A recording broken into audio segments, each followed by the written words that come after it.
Hi అండి. మనం ఎప్పుడూ చేసుకునే విధంగా కాకుండా గోంగూర పచ్చడి ఈరోజు వెరైటీగా చేసుకుందామా. ఒక 10 పచ్చిమిర్చి, అలాగే 10 ఎండుమిర్చి మజ్జిగ తుంచేసి ప్యాన్ పెట్టి ఆయిల్ వేసి పచ్చిమిర్చి, ఎండుమిర్చి, పల్లీలు ఒక కప్పుడు దూరగా వేయించుకుందామండి.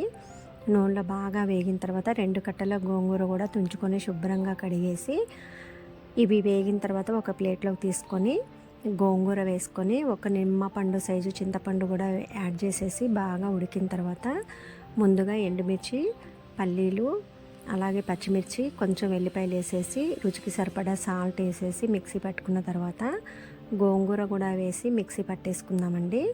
ఇప్పుడు తాలింపు పెట్టుకుందాం.